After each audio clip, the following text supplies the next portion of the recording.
discuss their political views. The military part of the company talked unreservedly of Moscow and Leipzig, while the women commented on the divorce of Josephine. It was not over the downfall of the man, but over the defeat of the Napoleonic idea that they rejoiced. And in this, they foresaw for themselves the bright and cheering prospect of a revivified political existence. An old man, decorated with the Cross of St. Louis, now rose and proposed the health of King Louis XVIII. It was the Marquis de Saint-Méran. This toast, recalling at once the patient exile of Hartwell and the peace-loving King of France, excited universal enthusiasm. Glasses were elevated in the air à l'anglaise, and the ladies, snatching their bouquets from their fair bosom, strewed the table with their floral treasures. In a word, an almost poetical fervor prevailed. "Ah," said the Marquis de Saint-Méran, a woman with a stern, forbidding eye, though still noble and distinguished in appearance, despite her 50 years. "Ah, these revolutionists, who have driven us from these very possessions they afterwards purchased for a mere trifle during the Reign of Terror, would be compelled to own, were they here, that all true devotion was on our, since we were content to follow the fortunes of a falling monarch, while they, on the contrary, made their fortune by worshipping the rising sun.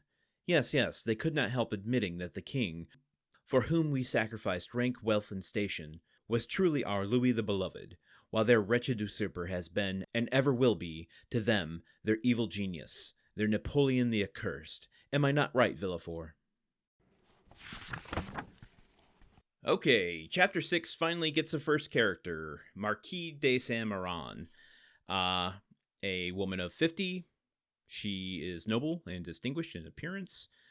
She is talking. Clearly, she's a royalist, talking about loving her beloved Louis, King Louis, and talking about Napoleon being the evil usurper. And she directs all of that to a character who we have heard mention of in the previous chapter, called Villefort. Curious who that is going to be, what his whole deal is. And if I remember correctly, Villefort is the one that Morel knows, who he was going to be in contact with in regard to making sure that Dante is all taken care of here. Okay. But since this is happening simultaneously, as it was stated in the last passage, this is all happening while the other wedding is going on. So we might have done just like a little 1 hour backtrack in time here while we meanwhile on the Count of Monte Cristo, we are following these details. Perhaps if we continue this like movie idea that we've been talking about, we do a little split screen action and we see, the contrast between the, upper echelons of Marseille society and, the working class, and we see the parallels and the distinctions between the two. Anyway, how about a little bit of research? Because there's a lot of real world details dropped in this passage that might be interesting to know, because the Marquis is using them as evidence against Napoleon. Both Moscow and Leipzig, which were battles where Napoleon was definitively defeated, lots of casualties on both sides, and I think it's not wrong in saying marked the downfall, the beginning of Napoleon's downfall and eventual exile to Elba. But also the mention of Josephine and the divorce, because that was scandalous at the time. Napoleon and Josephine divorced. Mostly, well, I guess it depends on your source here. Mostly for political reasons, kind of an image to uphold. Really it came down to him divorcing her because he was unable to provide a heir to, his empire that he was building. However, this is stated that as a political move because he really did continue to love her for the rest of his life. All of this to say, Napoleon turning out to be a pretty complicated figure in history. And we talked a little bit before, too, about where Dumas falls on the political spectrum regarding Napoleon. And I was thinking about this a lot, both in terms of Dumas and Dante, where they're kind of apolitical. They're just kind of acknowledging the situations.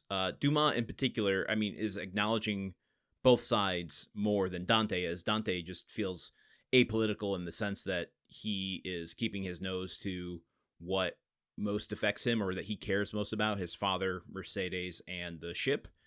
But Dumas recognizes all of these things in play, but doesn't exactly seem to be commenting on them at all. Like, I guess we got to see how this chapter starts to play out, because it's going to really paint the royalists in a certain way, I would assume, as the Marquis is starting to show here. But is Dumas presenting her with any kind of judgment, or just painting her as depicting her as a character who lives in this political world, and this is the side that she's on? I don't know. I'm going to be curious to track that a little bit more. Maybe back in the day, not everything had to be so politicized. I'm not going to go down that route. Anyway, that's all I got for today. I guess we'll see you tomorrow for another episode of The Count of Monte Cristo. Okay, goodbye. The Countdown of Monte Cristo is part of the Gruntwork Podcast Network. This show is produced, edited, and hosted by Landon Solano. The original text of The Count of Monte Cristo by Alexander Dumas. Theme song by Magic Solo. If you want to support the show and others like it, visit patreon.com/gruntworkpod. Thank you for listening. See you tomorrow.